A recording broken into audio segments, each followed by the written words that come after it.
everybody, this is Miss Kristen. Today we're going to be reading chapters 11 and 12 from The Lion, the Witch, and the Wardrobe, which is from the Chronicles of Narnia by C.S.Lewis. And where we left off last, which was chapter 10, we met Father Christmas, which he is very different than what we think of if we think of Santa Claus or if we call him Father Christmas.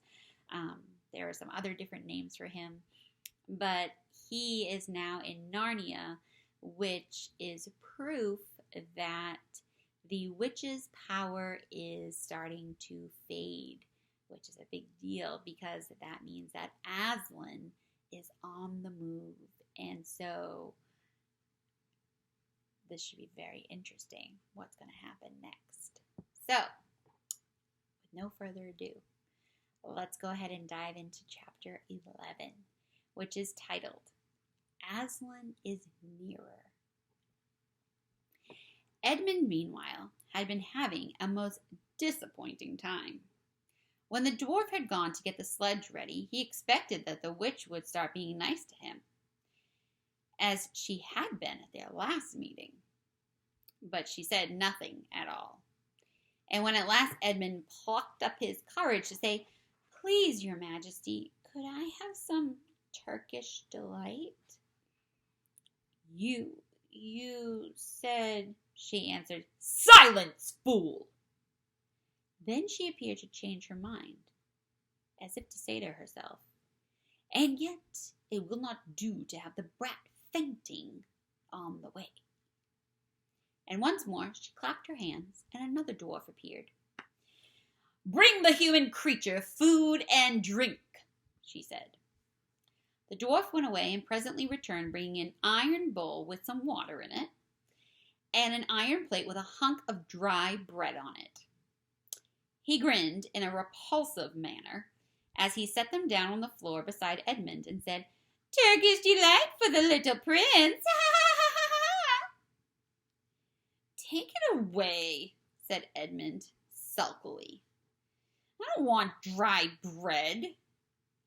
But the witch suddenly turned on him, and with such a terrible expression on her face that he apologized and began to nibble at the bread, though it was so stale he could hardly get it down. "You may be glad enough of it before you taste bread again," said the witch. While he was still chewing away, the first dwarf came back and announced that the sledge was ready. The white witch rose and went out, ordering Edmund to go with her. The snow was again falling as they came into the courtyard, but she took no notice of that and made Edmund sit beside her on the sledge.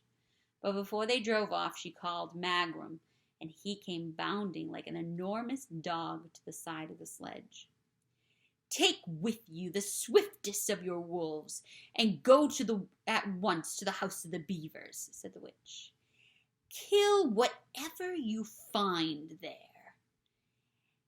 If they are already gone, then make all speed to the stone table, but do not be seen. Wait for me there in hiding. I, meanwhile, must go many miles to the west before I find a place where I can drive across the river. You may overtake these humans before they reach the stone table. You will know what to do if you find them." "I hear and obey, O queen," growled the wolf, and immediately he shot away into the snow and darkness as quickly as a horse can gallop. In a few minutes he had called another wolf and was with him down on the dam, sniffing at the beaver's house. But of course, they found it empty. It would have been a dreadful thing for the beavers and the children if the night had remained fine, for the wolves would have been able to follow their trail. And 10 to 1 would have overtaken them before they had got to the cave. But now that the snow had begun again, the scent was cold, and even the footprints were covered up. Meanwhile, the dwarf whipped up at the reindeer, and the witch and Edmund drove out under the archway and on and away into the darkness and the cold. This was a terrible journey for Edmund, who had no coat. Before they had been going quarter of an hour, all the front of him was covered with snow. He soon stopped trying to shake it off, because as quickly as he did that, a new lot gathered. And he was so tired. Soon he was wet to the skin, and oh, how miserable he was. It didn't look now as if the witch intended to make him a king. All the things he had said to make himself believe that she was good and kind, that her side was really the right side, sounded to him just so silly now. He would have given anything to meet the others at this moment, even Peter. The only way to comfort himself now was to try to believe that the whole thing was a dream, and that he might wake up at any moment. And as they went on, hour after hour, it did come to seem like a dream.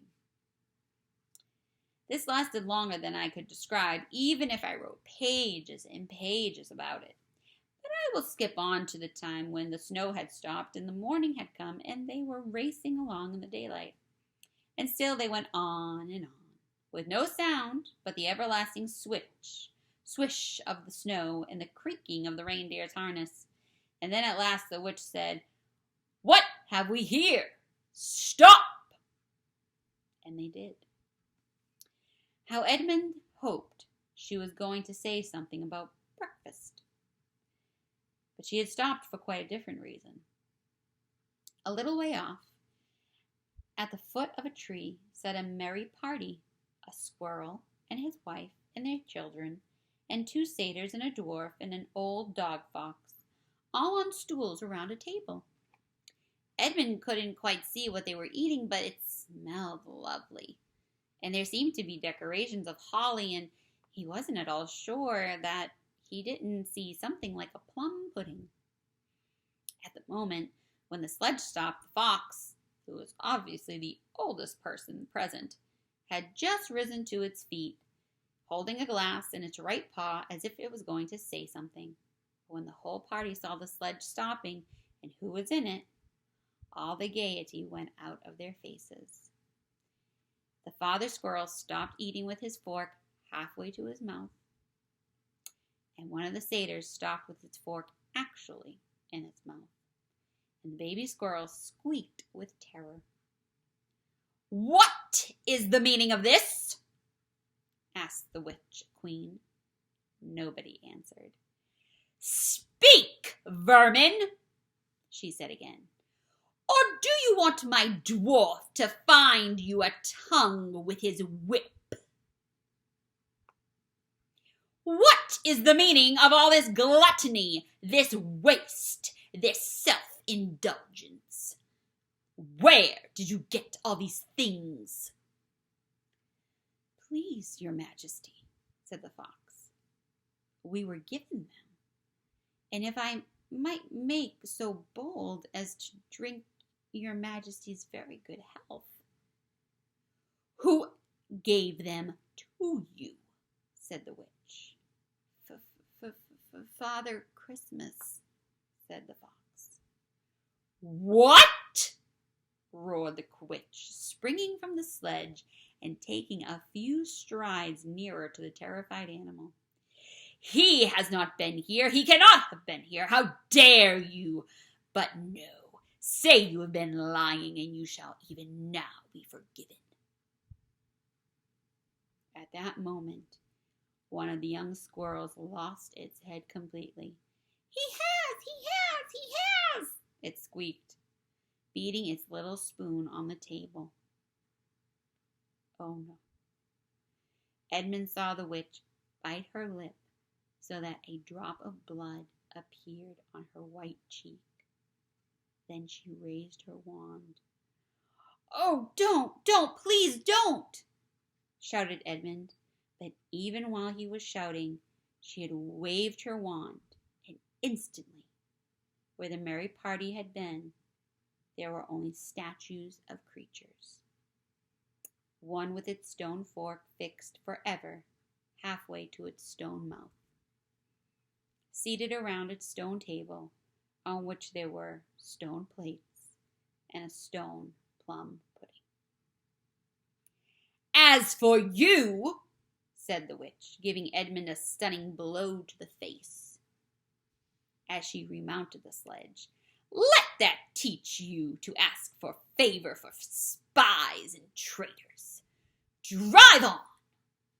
And Edmund, for the first time in this story, felt sorry for someone other than himself. It seemed so pitiful to think of all those little stone figures sitting there, all the silent days and all the dark nights, year after year, till the moss grew on them, and at last even their faces would crumble away. Now they were steadily racing on again, and soon Edmund noticed that the snow was splashing against them as they rushed through it. It was much wetter than it had been last night. At the same time, he noticed that he was feeling much less cold. It was also becoming foggy. In fact, every minute it grew foggier and warmer. And the sledge was not running nearly as well as it had been running up till now. At first he thought this was because the reindeer were tired, but soon he saw that that couldn't be the real reason. The sledge jerked and skidded and kept on jolting as if it were getting struck against stones. And however the dwarf whipped the poor reindeer, the sledge went slower and slower. There also seemed to be a curious noise all around them. But the noise of their driving and jolting and the dwarf shouting at the reindeer prevented Edmund from hearing what it was until suddenly the sledge stuck so fast that it wouldn't go on at all. Then what happened? There was a moment's silence. And in that silence, Edmund could at last listen to the other noise properly. A strange, sweet, rustling, chattering noise. And yet not so strange, for he'd heard it before. If only he could remember where. Then, all at once, he did remember. It was the noise of running water. All around them, throughout, though out of sight, there were streams, chattering, murmuring, bubbling, splashing, and even in the distance, roaring. And his heart gave a great leap, though he hardly knew why, when he realized the frost was over. And much nearer, there was a drip, drip, drip from the branches of all the trees. And then, as he looked at one tree, he saw a great load of snow slide off of it, and for the first time since he'd entered Narnia, he saw the dark green of a fir tree. But he hadn't time to listen or watch any longer, for the witch said, "Don't sit staring, fool! Get out and help!" And of course, Edmund had to obey. He stepped out into the snow, but it was really only slush by now, and began helping the dwarf to get the sledge out of the muddy hole it had gotten into. They got it out in the end, and by being very cruel to the reindeer, the dwarf managed to get it on the move again, and they drove a little further. And now the snow was really melting in earnest, and patches of green grass were beginning to appear in every direction. Unless you have looked at a world of snow as long as Edmund had been looking at it, you will hardly be able to imagine what a relief those green patches were after the endless white. Then the sledge stopped again. "It's no good, your majesty," said the dwarf. "We can't sledge in this thaw." "Then we must walk," said the queen. "We shall not overtake them walking," growled the dwarf. "Not with the start they've got." "Are you my counselor or my slave?" said the witch. "Do as you're told. Tie the hands of the human creature behind it and keep hold of the end of the rope. And take your whip and cut the harness of the reindeer. They will find their own way home." The dwarf obeyed, and in a few minutes Edmund found himself being forced to walk as fast as he could with his hands tied behind him. He kept on slipping in the slush and mud and wet grass, and every time he slipped, the dwarf gave him a curse and sometimes a flick of the whip, and the witch walked behind the dwarf and kept on saying, "Faster, faster!" Every moment the patches of green grew bigger and the patches of snow grew smaller. Every moment more and more of the trees shook off their robes of snow. Soon, wherever you looked, instead of white shapes, you saw dark green firs or the black prickly branches of bare oaks and beeches and elms.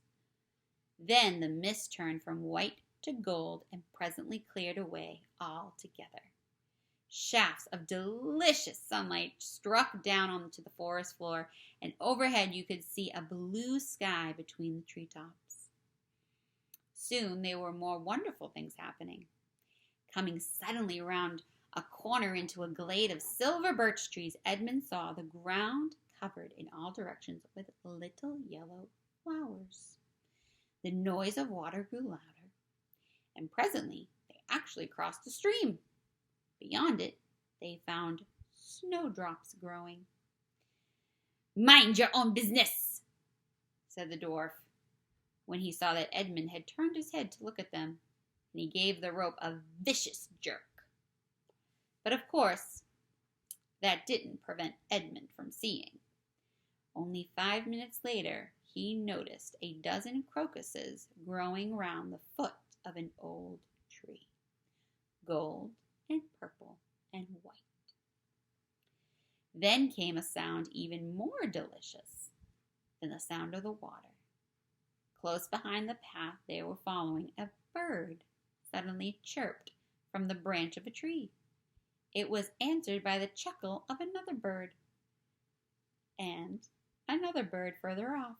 And then, as if that had been a signal, there was chattering and chirping in every direction. And then a moment later, a full song, and within 5 minutes the whole wood was ringing with birds' music, and wherever Edmund's eyes turned, he saw birds alighting on branches, or sailing overhead, or chasing one another, or having their little quarrels, or tidying up their feathers with their beaks. "Faster, faster!" said the witch. There was no trace of the fog now. The sky became bluer and bluer, and now there were white clouds hurrying across it from time to time. In the wide glades there were primroses. A light breeze sprang up, which scattered drops of moisture from the swaying branches and carried cool, delicious scents against the faces of the travelers. The trees began to come fully alive. The larches and birches were covered with green. Soon the beech trees had put forth their delicate, transparent leaves. As the travelers walked under them, the light also became green. A bee buzzed across their path. "This is no thaw," said the dwarf, suddenly stopping.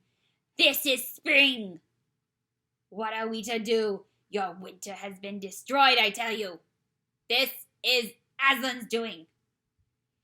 "If either of you mention that name again," said the witch, "he shall instantly be killed."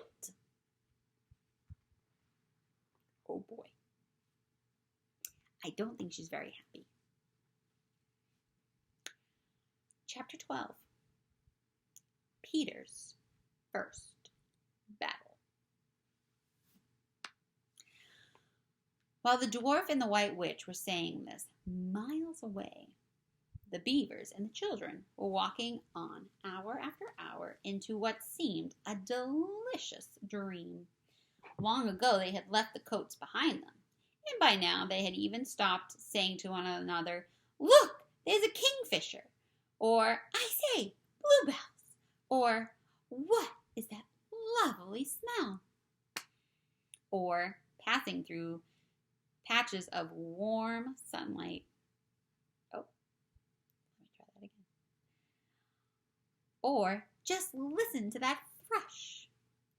They walked on in silence, drinking it all in, passing through patches of warm sunlight into cool green thickets and out again into wide mossy glades where tall elms raised the leafy roof far overhead, and then into dense masses of flowering currant and among hawthorn bushes where the sweet smell was almost overpowering.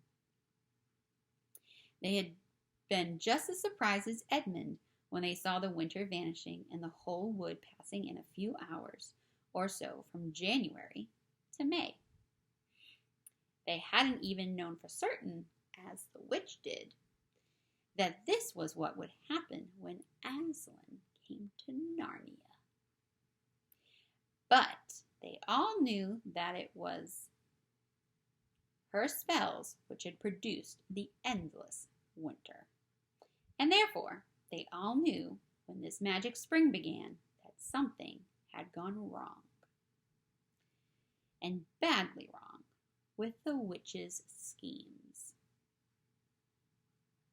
And after the thaw had been going on for some time, they all realized that the witch would no longer be able to use her sledge. After that, they didn't hurry so much, and they allowed themselves more rests and longer ones. They were pretty tired by now, of course, but not what I'd call bitterly tired, only slow and feeling very dreamy and quite quiet inside, as one does when one is coming to the end of a long day in the open.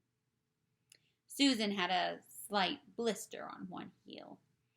They had left the course of the big river some time ago, for one had to turn a little to the right, that meant a little to the south, to reach the place of the stone table.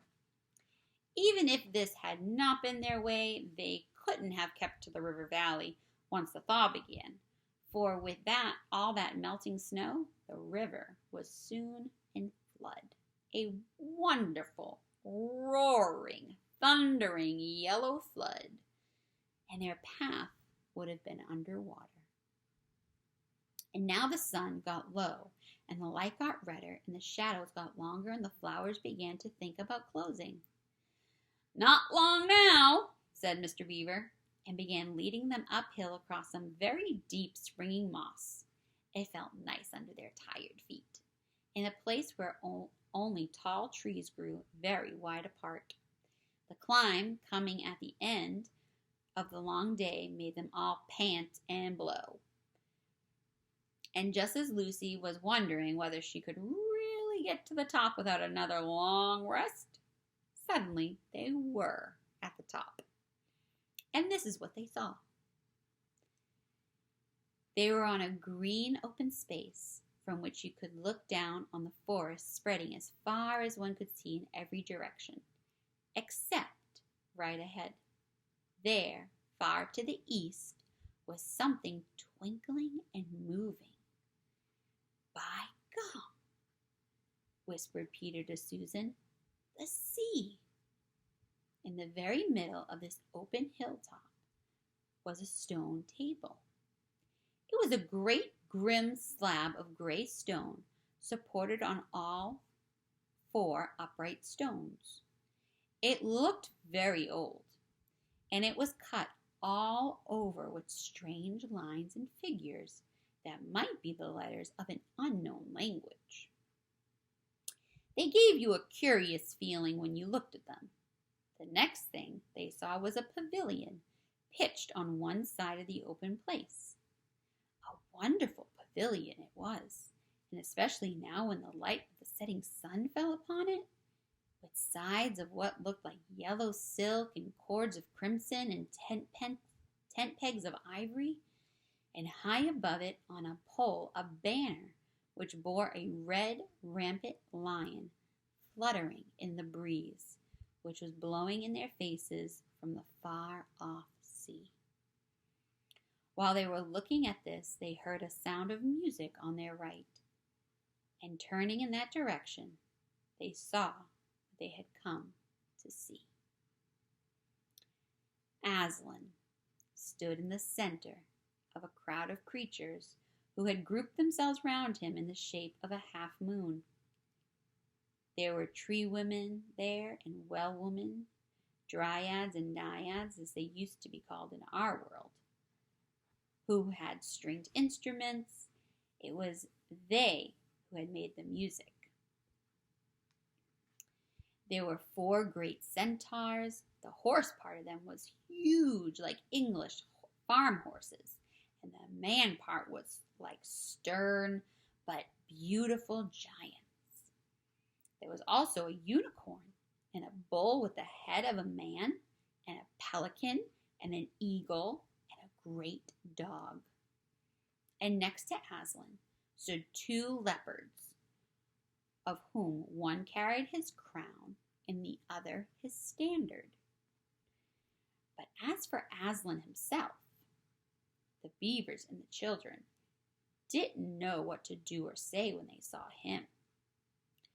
People who have not been in Narnia sometimes think that a thing cannot be good and terrible at the same time.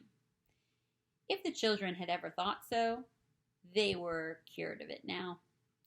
For when they tried to look at Aslan's face, they just caught a glimpse of the golden mane and the great, royal, solemn, overwhelming eyes. And then they found they couldn't look at him and went all trembly. "Go on," whispered Mr. Beaver. "No," whispered Peter. "You first." "No, sons of Adam before animals," whispered Mr. Beaver back again. "Susan," whispered Peter. "What about you? Ladies first." "No, you're the eldest," said Susan. And of course, the longer they went on doing this, the more awkward they felt. Then at last, Peter realized that it was up to him. He drew his sword and raised it to the salute, and hastily saying to the others, "Come on, pull yourselves together," he advanced to the lion and said, "We have come, Aslan." "Welcome, Peter, son of Adam," said Aslan. "Welcome, Susan and Lucy, daughters of Eve. Welcome, he-beaver and she-beaver." His voice was deep and rich, and somehow took the fidgets right out of them. They now felt glad and quiet, and it didn't seem awkward to them to stand and just say nothing. "But where is the 4th?" asked Aslan. "He has tried to betray them and join the White Witch, O Aslan," said Mr. Beaver. And then something made Peter say, "That was partly my fault, Aslan. I was angry with him, and I think that helped him go the wrong way." And Aslan said nothing, either to the excuse or to the blame of Peter, but he merely stood looking at him with his great, unchanging eyes. And it seemed to all of them that there was nothing to be said. "Please, Aslan," said Lucy, "can anything be done to save Edmund?" "All shall be done," said Aslan, "but it may be harder than you think." And then he was silent again for some time. Up to that moment, Lucy had been thinking how royal and strong and peaceful his face looked. Now it suddenly came into her head that he looked sad as well. But in the next minute that expression was quite gone. The lion shook his mane and clapped his paws together. Terrible paws, thought Lucy, if he didn't know how to velvet them, he said, Meanwhile, let the feast be prepared. Ladies, take these daughters of Eve to the pavilion and minister to them.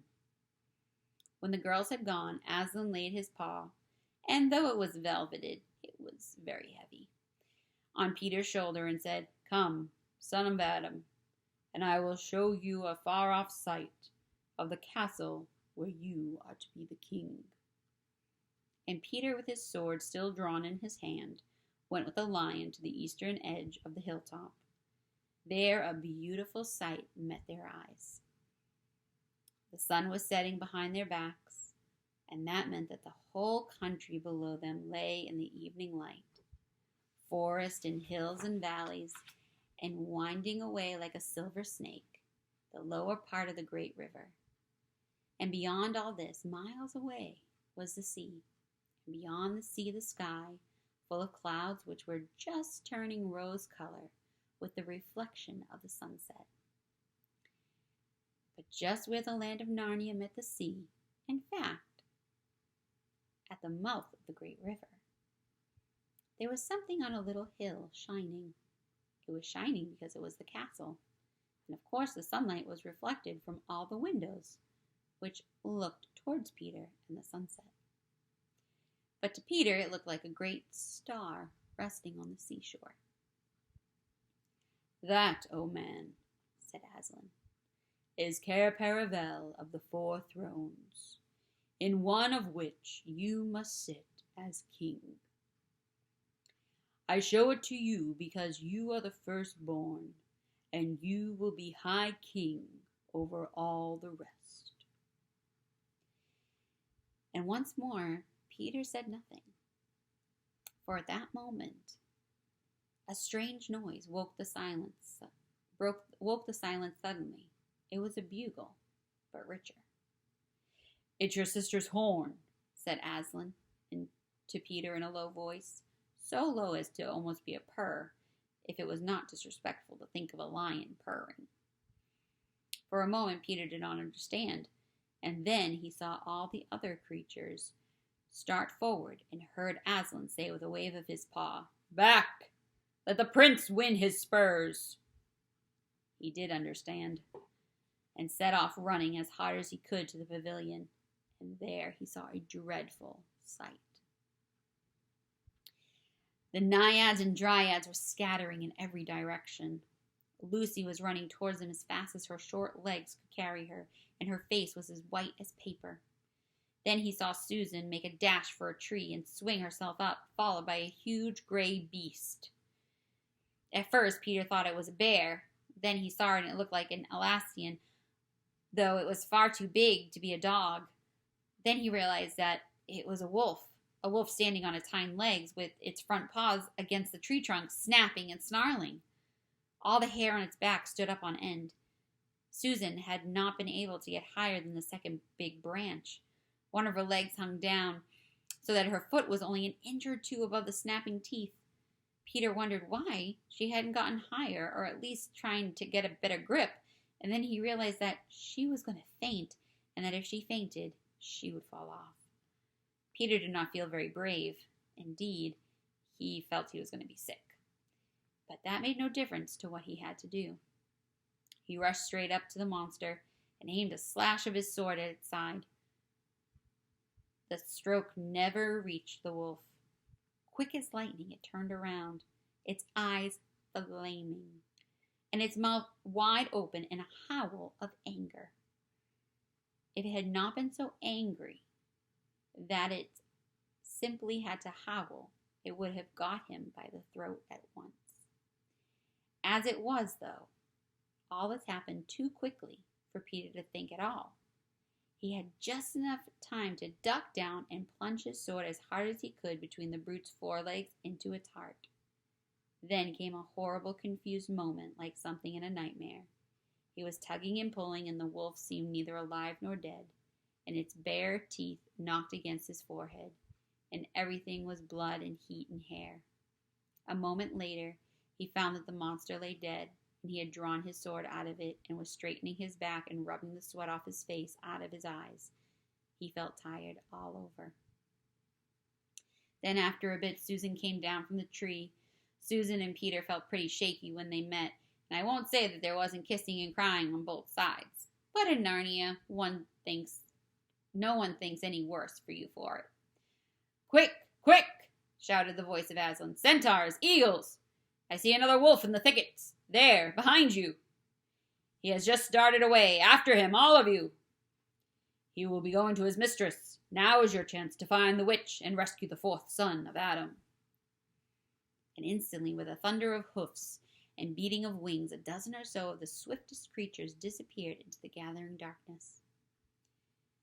Peter, still out of breath, turned and saw Aslan close at hand. "You have forgotten to clean your sword," said Aslan. It was true. Peter blushed when he looked at the bright blade and saw it all smeared with the wolf's hair and blood. He stooped down and wiped it clean on the grass, and then wiped it quite dry on his coat. "Hand it to me and kneel, son of Adam," said Aslan. And when Peter had done so, he struck him with the flat of the blade and said, "Rise up, Sir Peter Wolfsbane. And whatever happens, never forget to wipe your sword." And that is the end of chapter 12. See you next time.